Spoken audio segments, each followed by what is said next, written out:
All right, everyone. We are live. Welcome to the Phys Ed Summit 3.0 session with myself and Adam Howell. We'll get to that in a second, but before that, I just want to say thank you so much on behalf of myself and the Phys Ed Summit 3.0 team for joining us for this back-to-back global event. We could not make this day happen without you. We are very humbled by the outpouring support, promotion of the summit from each of you. And by sharing this with one person, you're also able to impact hundreds of students. So we really appreciate that. Thank you so much. Hey, on top of that, I just want to give everyone a reminder that we're using technology. And specifically, we're using Google Hangout, and we're using a program called Tozzle. So while we use both of those, we could experience some technical difficulties.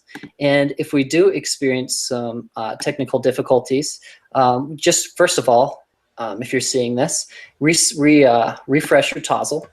All right. Now, if you refresh your Tozzle, you should be able to good to go, and you'll push play on the video right there. You can also ask questions here in this box right here, and we would love to hear any comments or questions that you may have during our presentation. And after the summit, we will post a feedback survey on the Phys Ed Summit 3.0 homepage, and we'd hope that you provide us with some feedback so that we can make 4.0 even better. So in order to receive your professional development certificate, you will need to fill out that quick survey for us. With all that being said, I just want to introduce my co-presenter here, a gentleman by the name of Adam Howell, who is a friend of mine and a fellow Oregonian, and he teaches in Hood River. Adam, why don't you tell us some more about yourself when you get done drinking that coffee there, sir? Thanks, Collin, and you do such a great job with that intro. I tried. I mean, that's way better than anything I've done all day. So, Thanks, and I do like the buttered coffee. This is, anyone who watched the Periscope about 15 minutes ago knows that I made a whole pot, and I'm just finishing the pot right now, 30 minutes later. So I'm a little wired, but yes, my name is Adam Howell. I am a physical education teacher in Hood River, Oregon, and a little bit about me. You know, I don't necessarily share this, but I did my undergraduate work at Central Michigan University, Fire Up Chips. I am a native Michigander. I grew up, born and raised. Give a shout out to my old university and some of my favorite professors, Gary Arbogast and Ray Allen and Ben Rowenhagen, who's a former colleague of mine, not colleague, we were students together, and now he's teaching at the university. So hopefully they watch someday and fire up chips. But then I came to Oregon, and I've been teaching, going into my 8th year of teaching middle school physical education, grades 6 through 8. I'm a little bit unique, I suppose. I have a master's in educational leadership with an administrative licensure to be like a principal if I wanted to be. And so that gives me a little bit of perspective on what we'll talk about tonight, which is really about being your own expert and within a climate of high stakes accountability in teacher evaluation and professional growth. And our presentation tonight will be kind of with a United States focus specifically. But so I have that master's degree in that administrative licensure, and for the past year, I have actually been out of the classroom working as a grant manager in my district, managing a pretty big teacher collaboration grant, where a big focus area of that is effective evaluation and educator effectiveness. So I've learned a lot in the past year, and I'm looking forward to sharing it. And with that said, I would like to introduce my co-presenter, Mr. Collin Brooks, who is a elementary physical education teacher in Bend, Oregon, and also a national board certified teacher. And Collin, why don't you talk a little bit about yourself? Thank you, sir. Yeah, my name's Collin Brooks, stated several times now. And yeah, I teach in an awesome place called Bend, Oregon, where I'm lucky to work and live. And I love working with students, especially K-5 students in physical education. And as Adam was saying, I'm a national board physical education teacher. I am the current president of Oregon Society of Health and Physical Educators. I am the professional development chairman for the Northwest District.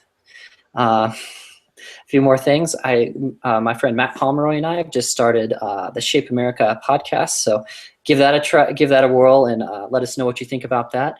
And yeah, I just love, and I'm on the Phys Ed Summit and Phys Pedagogy team.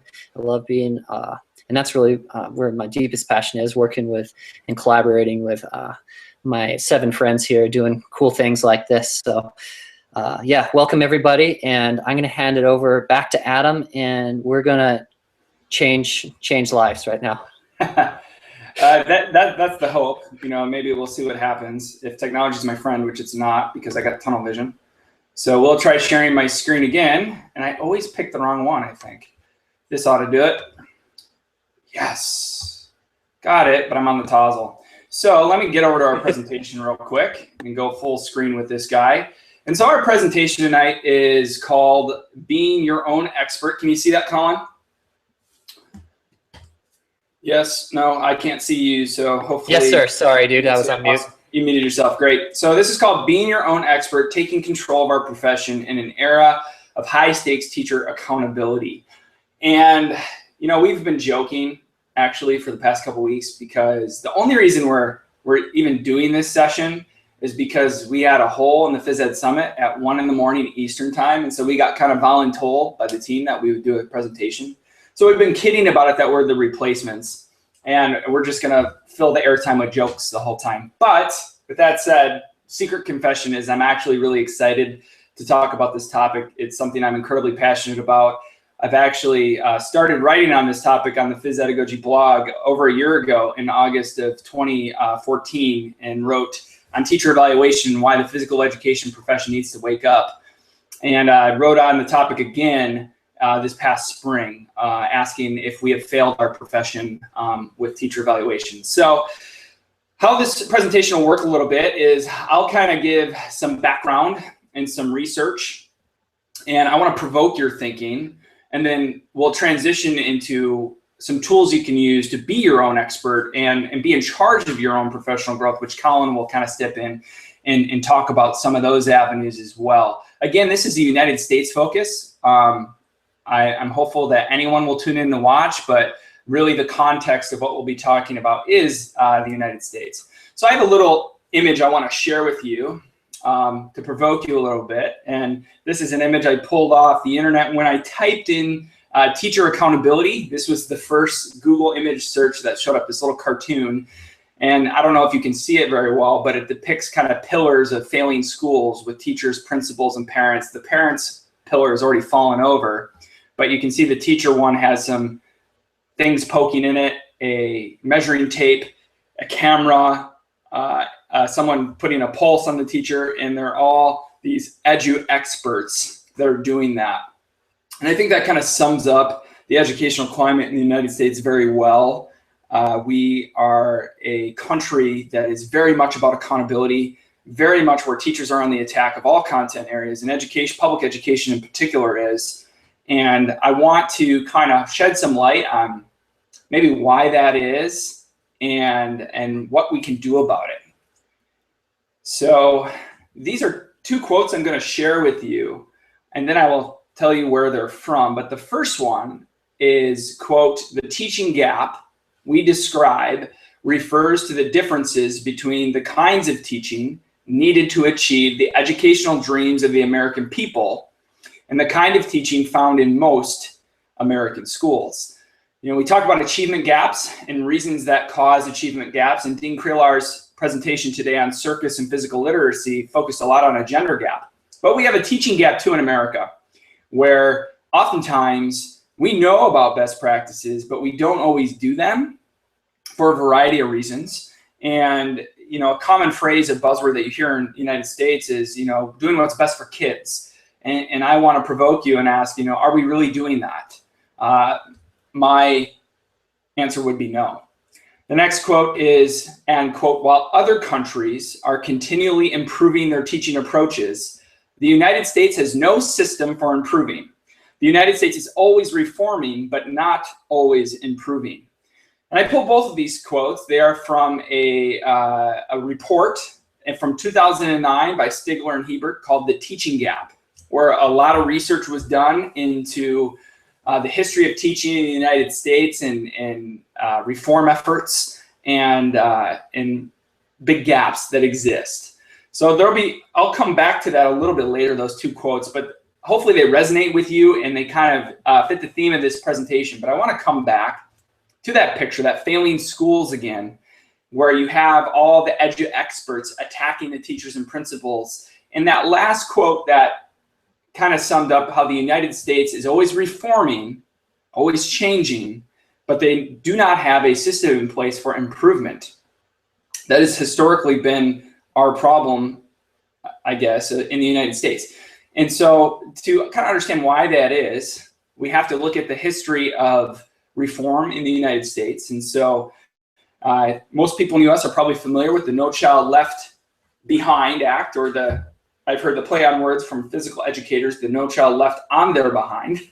But with that, it actually is legislation that happened in 1965 during Lyndon Johnson's presidency, the Elementary and Secondary Education Act, the ESEA. So sometimes we see No Child Left Behind referred to as ESEA, and that's what it's referring to, is the Elementary and Secondary Education Act. That was the first time really that we put in some significant legislation in the United States around public education.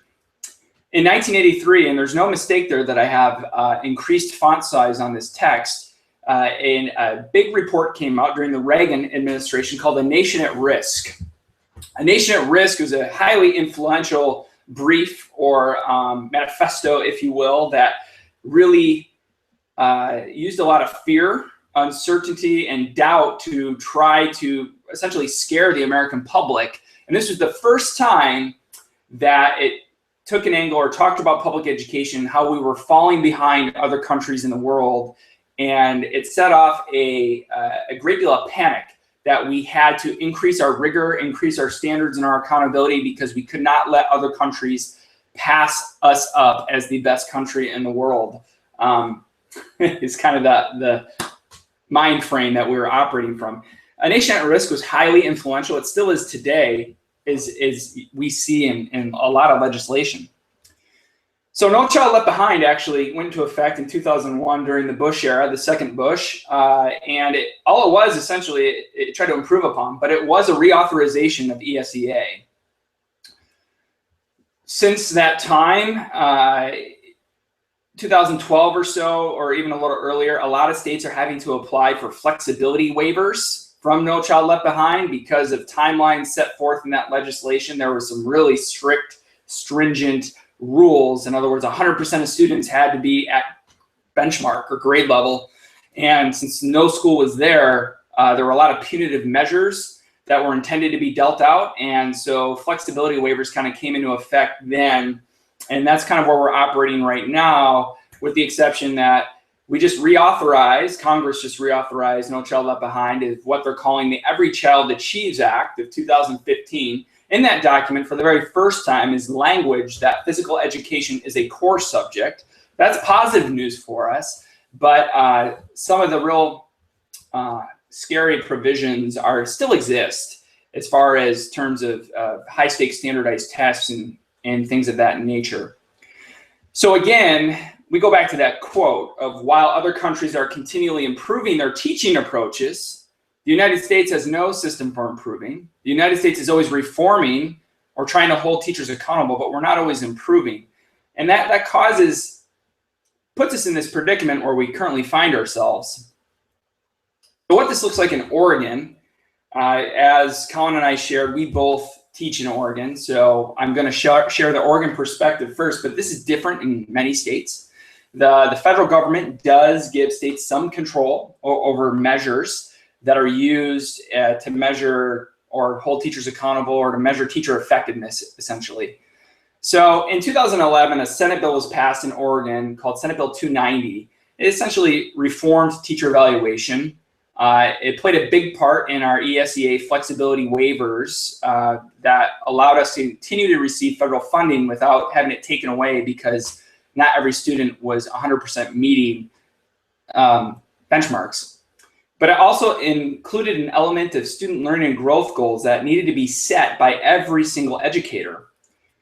And so this is a quote basically on the purpose of these student learning and growth goals. And it says, student learning and growth must be included as a significant factor of educators' summative performance evaluations. That's actually mandated by the federal government right there in a lot of these waivers, is that student learning and growth must be included as a significant factor. What is a significant factor? Many times states have been left to determine that.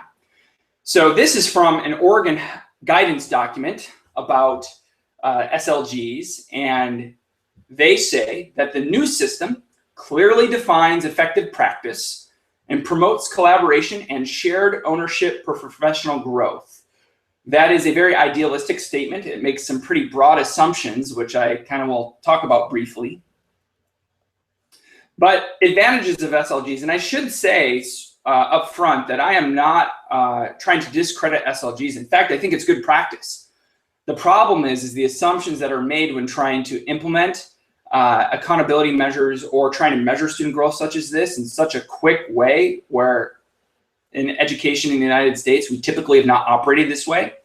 So, but I am a proponent of trying to measure student growth.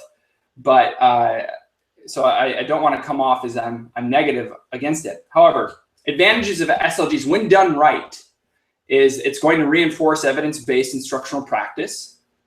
The focus is going to become on student learning rather than high-stakes tests. And it's going to help develop collaborative communities. These are all great things. These are what we want.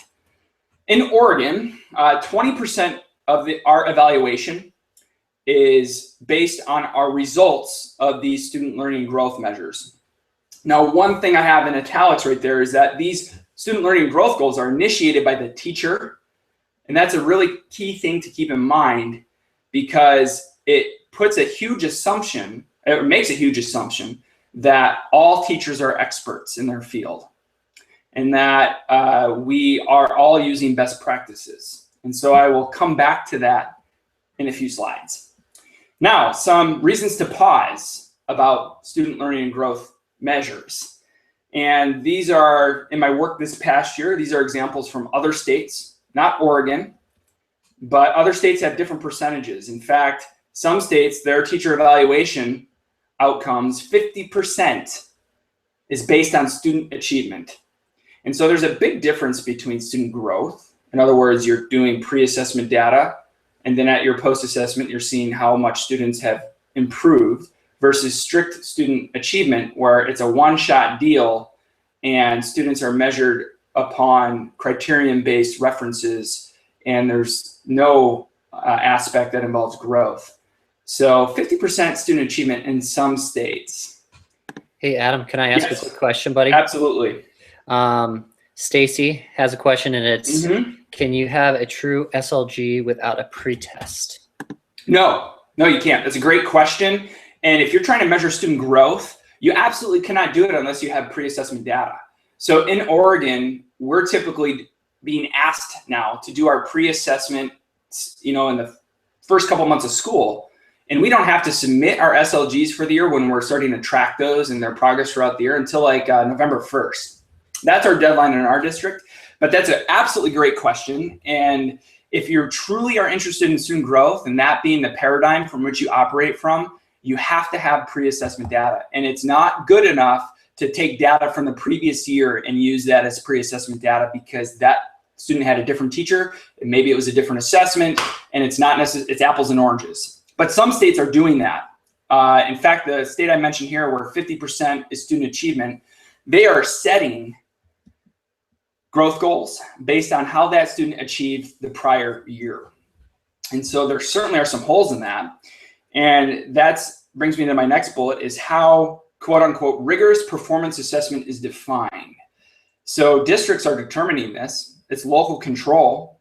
And when 50% of our teacher evaluations are based on student achievement, and there really is no guidance on how to design or have a rigorous performance assessment, or really very few teachers have the assessment literacy coming out of our graduate or undergraduate programs, it's not an emphasis, we don't have the tools necessarily to be able to do this right out of the box. It's something that can be learned, but many of us, we're kind of treading water on assessment. I think I would agree with that too myself. It's an ongoing process. Also, a reason to pause is accountability for other high stakes assessment. I put 5% in there. One state in particular that I had the chance to see their teacher evaluation systems is 5% of a physical education teacher's teacher evaluation is based upon student achievement on whatever Common Core test they are using in the content areas of English or math. Hey, Adam. Yes. I got some more questions for you, buddy. Absolutely. Let's do it. So I'll just say the two questions. Someone's wondering, they teach 800 kids a week. Yes. So how they go about doing that. And also a few participants are wondering, they're curious about what you're choosing to assess. Right. So the 800 one, let's put an asterisk next to that and save that for the end. And I'll come back to that. The one about, choosing what to assess, I think I'll answer that in the next few slides. I don't have the answers on that, but I have some pretty good ideas on what we shouldn't be assessing. And that's the problem with that second bullet there on reasons to pause, when how rigorous performance assessment is defined is in many districts, because as teachers, we haven't had the appropriate training or education in how to do that, is we're defaulting using fitness tests. And in many cases, many teachers are doing that. And that's a scary proposition if we're trying to measure student learning and growth based on high stakes testing with fitness testing. And, I've seen examples where a final exam at a high school is, can a student run for 20 minutes? And that really, if we're trying to build physically literate individuals, we are totally working against ourselves if that is our final assessment. And this accountability for other high stakes assessment, 5%, as I mentioned, on those Common Core tests or on state tests in language arts, reading, or math. And it just seems very bizarre to me. I realize that we are part of the greater school community and we're all in this together, but it seems bizarre to me that 5% of a physical educator's teacher evaluation would be based on results on a class that teacher's not responsible for even teaching. And that concerns me. I heard from district administrators this year about PE teacher applicants and how in this district they are requiring teachers to submit student achievement data as part of their application process. And this was an actual comment made by a human resources director that said they are super excited now because they can pull up student data for physical education teacher applicants, compare how many push-ups kids can do, and determine who the better teacher is. My jaw basically dropped. And it's this type of ignorance that is very scary if we do things wrong. We're going to move backwards in this country. And I'm not trying to scare anyone here, because people who are watching right now, you are the champions of who could change this. And finally, what instructional leadership? Reasons to pause. This type of paradigm where we're really putting emphasis on teachers collaboratively developing with administrators to talk about student learning and growth, to focus on student learning, is a huge shift. And it also works from a paradigm that principals now need to be instructional leaders. And we know that's not the case in every school. Some principals are rarely in the classroom. They're just nothing more than middle managers in their office. And for this to work correctly and to improve education, it puts an emphasis on principals to know instruction and be instructional leaders. And further with that, it requires them to be experts in a wide variety of areas. I know the work that goes into being a principal. They are overwhelmed, they are overworked, they're underappreciated, to be honest. But I don't know many principals who are experts in physical education. So it's going to be very tough for a principal, unless they are knowledgeable about our field, to be able to provide a coaching conversation with a physical educator and how to improve practice. And that leads into this problem. that we have in this profession. You know, this entire paradigm of putting this expertise onto teachers to be able to talk about student learning operates from the assumption that as physical educators, we are current with best practice, and that we know that we have a perception problem in PE. And Nathan Horn did this at the PE Institute, and I also had done this prior to a talk I did in the spring. I did a little Google search on physical education. These are some of the images that come up. And I think about that very first quote from Stigler and Hebert about the teaching gap. And oftentimes what we wish to see in American classrooms is not the teaching that we do see. So here are a lot of stereotypes that you see. And one of my favorites is the Urban Dictionary definition of a gym teacher. Those who can do, those who can't do teach, and those who can't teach, teach gym. And using it in a sentence, it says that gym teacher has a college degree. All he does is yell, sweat, and make us watch bad sports movies. And we know this as a profession. We know that stereotypes exist. It's true in every content area, but it's going to make it very difficult to put that focus on measuring student learning and growth and doing it appropriately if not everyone is on the same page and we don't all have a common definition of what best practice is. So we can change that with teacher leadership. And so it counts on us who are watching today, us who are participating in the Phys Ed Summit, us who are being champions in our school every single day and being teacher leaders. And I have the Shape America 50 million strong there, but teacher leadership doesn't start with 50 million. Teacher leadership starts with 1, and teacher leadership starts with you. With these shifts in how we want to talk about practice in the United States, teacher leadership is no longer an option. There are plenty of documents and briefs and executive reports out there that are calling on teachers to basically take leadership roles from year 1. And so we have to bring learning back. That's on a t-shirt I hang everywhere I go. It's from thephysicaleducator.com, Joey Fight. But we have to start having conversations about teaching and learning. That has to be our focus. It has to be what drives what we do. You know, again, competence and confidence if we want students to be active and physically literate. How do we know our students have learned? We have to have some real conversations about assessment and assessment literacy.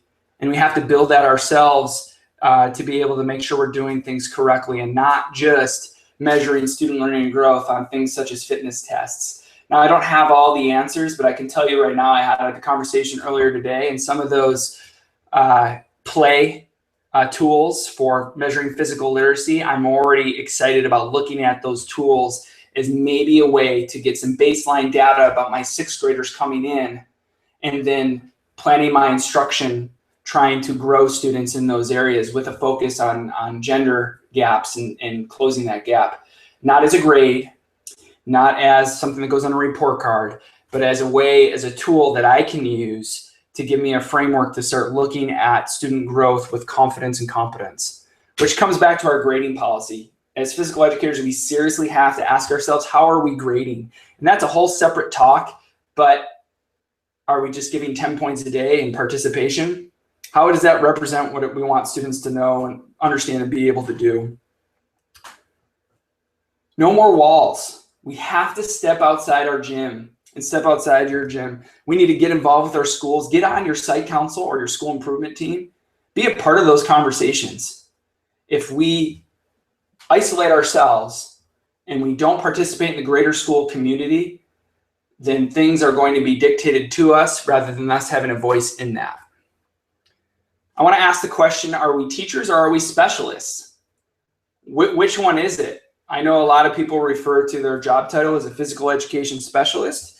That is something that is always kind of, I've wondered about myself, because I view myself as a teacher, just like anyone else, not a specialist in a particular content area or with physical education. Be a sponge. There is so much you can learn about good teaching and learning practices from colleagues who are not physical educators. You know, I've heard this said several times, and we talk about it all the time. You know, good teaching is good teaching. You know, what the context of that teaching is may look different, but good teaching strategies are good teaching, and it is a practice. It's not about the person. Good teaching can be learned. And you need to be your own expert. because there's no one out there, maybe except for our digital community here that we connect with, but there are very few people out there in our schools who are currently helping us to grow and become our own experts. And I have some data to back this up. So Don Bartolo asks us, we have to put a mirror on our practice and separate the person from the practice. We have to swallow our pride a little bit, and we can't make it about us.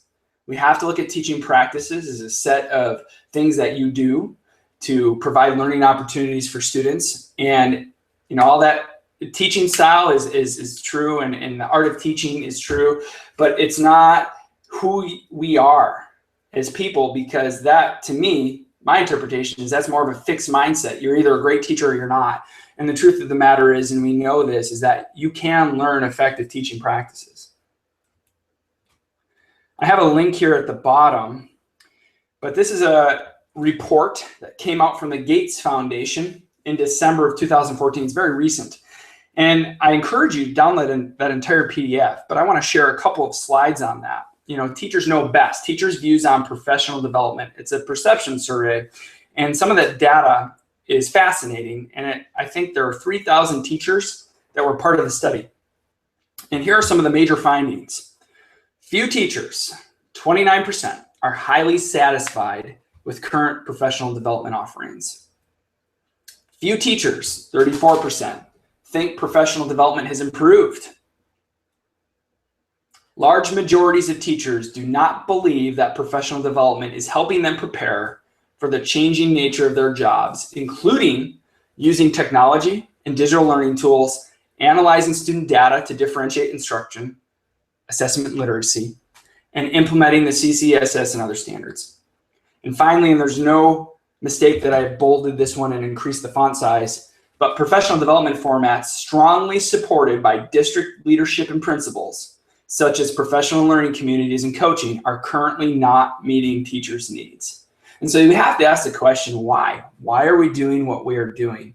Now, we know through other research is that if implemented correctly, professional learning communities and coaching are highly powerful ways to improve teaching practice.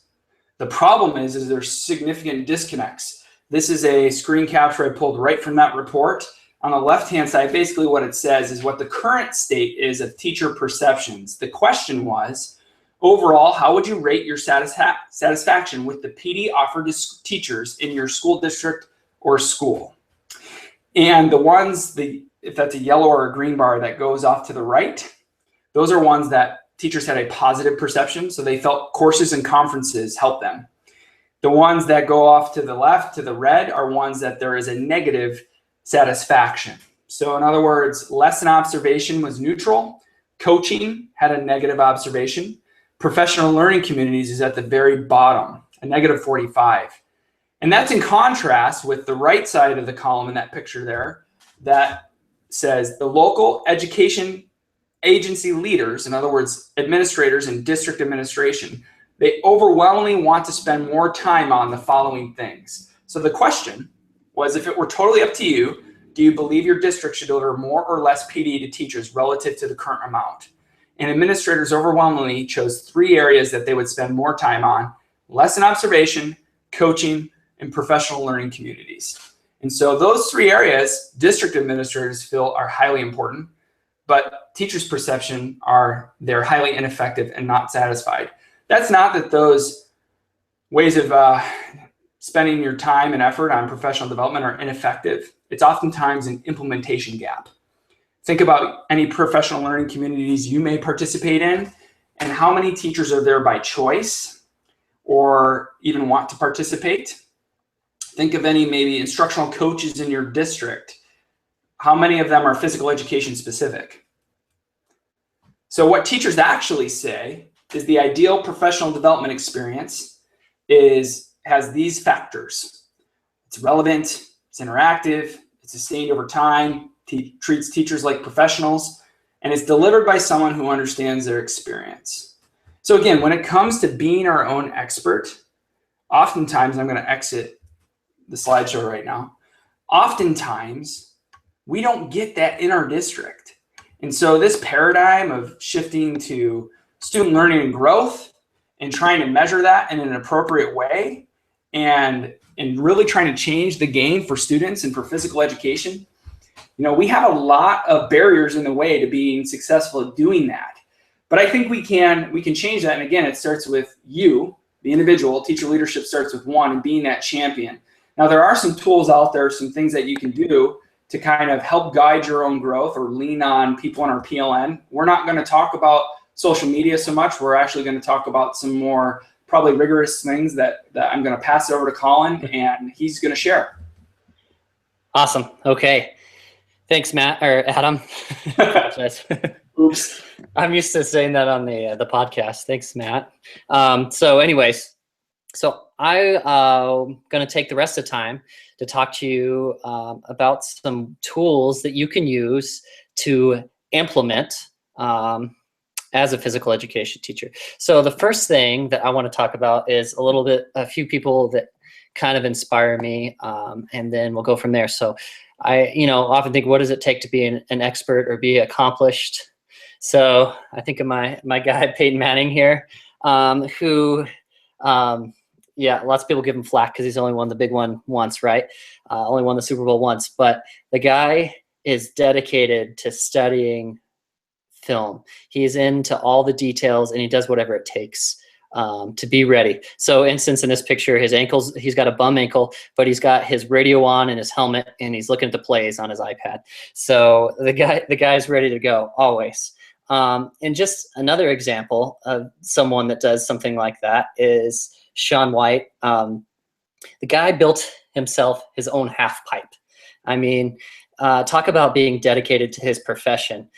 Granted, he is a multi-millionaire, and I'm not saying that we can go build our own gym or you know what I mean, to improve our students' teaching, but he's found a way to continue to get better, and that was kind of the next step for him. So, I'm going to talk about some next steps here in just a second. And we also know that working hard and being the best, we have to get to that close to that red line as we can. If we will, when we're exercising, if we really want to get better, we want to get healthier, we want to be more physically fit, we have to get close to that red line, and we can't just stay around, at number 6 right there. We got to get it up as close to 9 and hold it there as long as we can to actually seek that improvement. So it is hard work, right? So, sorry about the geeky analogy here, but real quickly, we talked about PLNs, and just briefly, putting yourself, and look at my animation, that's nice, huh?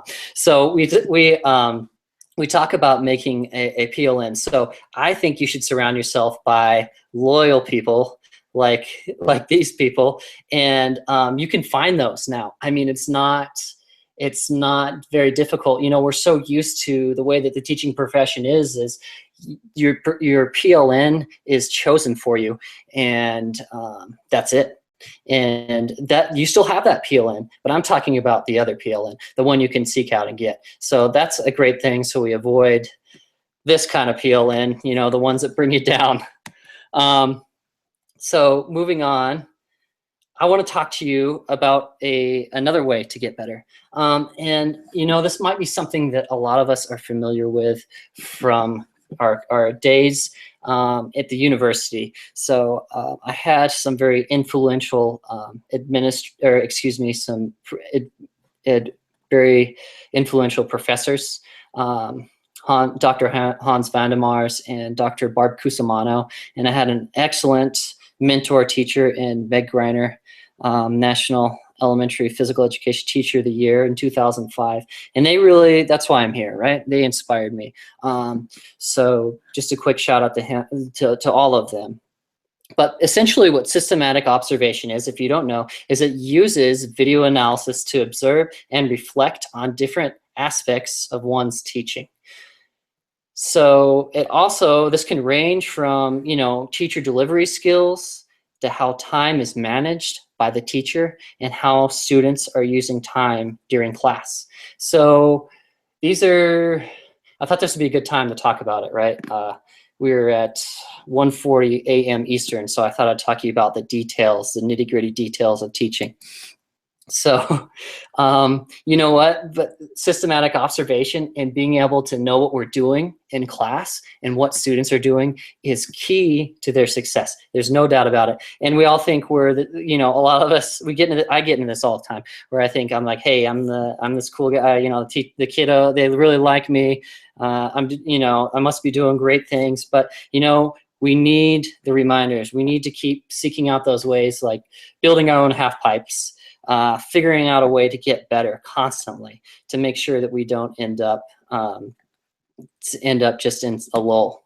So you know what? There's so many pieces of the puzzle to being a strong physical educator, and evaluating your own teaching is a puzzle piece that's missing for all of us, because for whatever reason, or not all of us, I shouldn't say that, but it's just something that is difficult to do. It's time consuming, and it's just something we don't think a lot of. We don't, as a profession, and I, for one, right, we don't like to watch each other. We don't like to watch ourselves teach. Sometimes that's hard for a lot of us to do that, and I understand that. With that being said, I'm going to talk to you about some types of systematic observation and some tools that I've made to help you to be successful. So I have a huge blog series written on this that I've written on physedagogy.com that you're going to find on that toggle there that will give you the nitty-gritty details. But I'm just going to kind of overview it. So basically, we have time analysis and interaction forms. So when we're talking about time analysis, you're going to be able to get your hands on a form like this, or maybe some electronic versions of this specific form here. So basically what it is it's otherwise known as interval coding. It's where during the course of your time, and if you look at this paper right here, we have a 32-minute class. What we're doing is when something occurs within class that you want to know about, you write it in. Say, for instance, here's some examples of time analysis. You want to know how much activity time students are actually getting within your class, or, for example, moderate to vigorous physical activity as well. You want to know how much instruction time. So a lot of times we are all long-winded, right? So that's something that we can keep in check with. We also want to know as far as different parts of our lesson, parts of our lesson, like a warm-up or intro or fitness or lesson focus, all the different things that we do. How much time are we spending on that? And like right now, could we all say, I know exactly how much instructional time, I know how much instruction time I'm giving. These are things to keep an eye on always. And these are in those, this is like game planning, like watching film in the back room. That's kind of what systematic observation is. So I definitely, in time analysis is a great way to start. So I'll go over that here in a second, but let's talk about interaction forms. So this is an interaction form that I've made for you, and what it is essentially it takes percentages of everything that you would want to take percentages of. Like, for instance, I'll go back to it in a second. Here's some main ones that I'm highlighting here. So race, gender, and skill level. How many times are you talking to a female within your class? How many times are you talking to a male? How much time are you dedicating to a high skill level student compared to a low skilled student, or a minority student compared to a Caucasian student? So this is all really powerful, and data never lies, right? And these are things. You're watching this at 1:40 in the morning, or wherever you are, whether you're watching it live or pre-recorded, you're watching this because you want to get better. And this is one way to, for sure, without a doubt, if you get in the habit of this, to improve your teaching, taking a deep look at actually what we're doing and how we're interacting, because we all we don't want to just favor any type of gender or specific demographic at all. So that's something to consider. So as I talked about, we've got some good resources on physedagogy.com that you're going to find at the bottom of the toggle. And those resources include electronic ones that you can do on your iPad, if you have like numbers, or I've got hard copies for you. So however you'd like to do that systematic observation, I can definitely hook you up with that. So The next thing I want to talk to you about, and this is specific to the United States, so I apologize to all our international viewers right now, but this is great. So I am a firm believer in the National Board teaching process. I went through it, and it really impacted my teaching. It changed a lot of the things that I do within my class. It's kind of like, in a way, it's like systematic observation. And to be honest, it's what made me get back into systematic observation, because I had to videotape myself, and I had to look, and I had to be honest with my teaching, and not just have an administrator come and say I'm doing a good job, which is great and that's awesome, but I wanted to get even better. So the National Board process is how to do that. And other professions that are really respected, like if you were to see a physician and you knew that you were going to see a board certified physician and your family was going to go to that, that's the person that you'd want to see. Well, I believe that as educators, we need to get that way with the National Board certification, and it's that way in a lot of states already. So I think that that's fantastic. Right now, there's 4 components with a National Board certification. There's a content knowledge component, which is an assessment. There's a differentiation and instruction. There's a teaching, practice, and learning environment component. And there's also a 4th one that's yet to be named, as they're revamping the National Board process right now.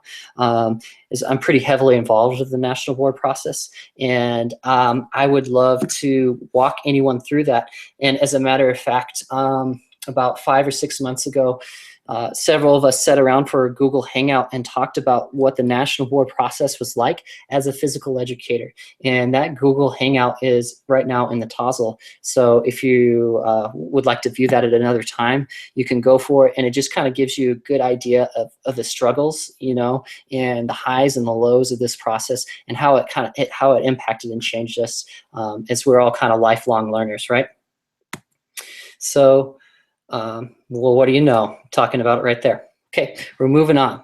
Now, I'd like to talk to you about a few video analysis tools. We're almost ready to roll out of here in just a few minutes, so I'm just going to quickly introduce them to you. So this is a swivel. Now, I love my swivel, and let me tell you why. So it's a robotic mobile accessory, and it's a robotic mobile accessory, which means you put this over here at the left part of the screen here. You see this is a Bluetooth controller. It's a lanyard, and it's a wireless mic. And it goes around your neck, and it follows you wherever you go. So it takes the person. You don't have to have someone film you anymore. Even another barrier is removed, that you can film yourself.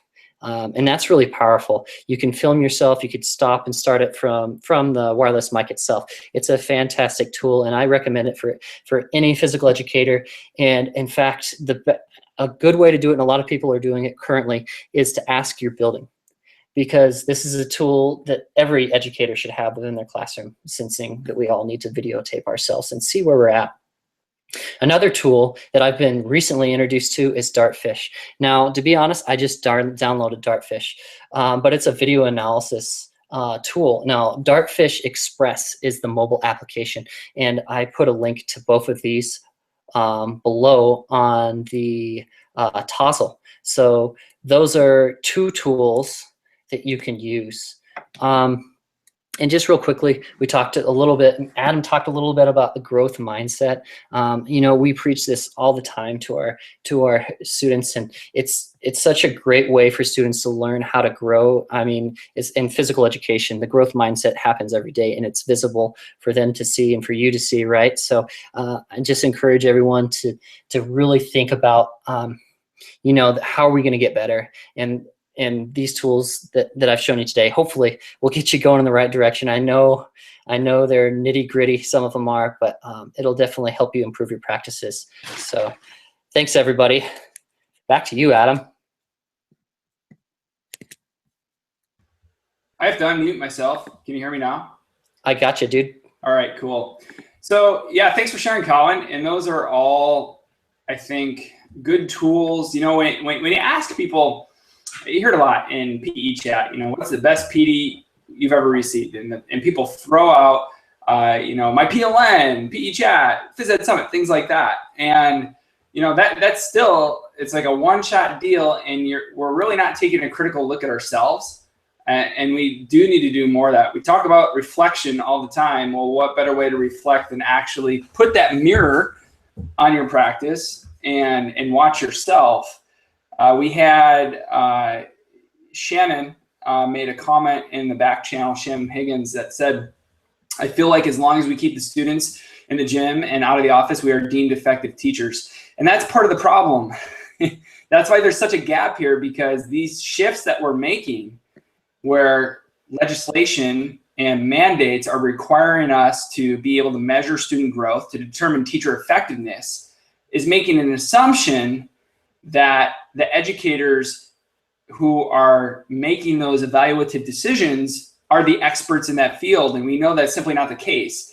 So we have to take it upon ourselves to become our own expert, as we're saying. And one by one, as a physical educator becomes our own expert, we'll get to that tipping point, hopefully, where we can finally have some influence in these very important things that are happening in the United States. And if we keep our heads in the sand, it's just going to get dictated to us, and we're going to end up in a really bad situation where we're going to be measured as effective teachers based on things that are not in line or current with what our profession says. Because we're headed down that road.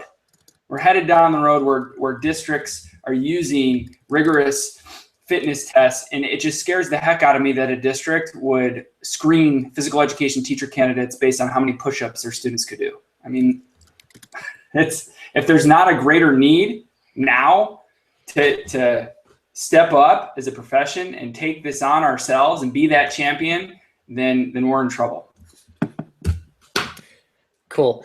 Well, thanks everyone for joining us. I am doing another presentation in 8 minutes, so I got to roll out. Got to roll. I'll stay on the back channel here, and if anyone has any questions, go ahead and post them in the Tozzle, and I will answer via messaging here on the Tozzle app, and I'll hang around for about the next 10 or 15 minutes. I'd be happy to do a back channel side Vox conversation as well if people are interested in it. So thank you again for watching. We had 13 or 14 viewers. I hope it was worth your time. See you later.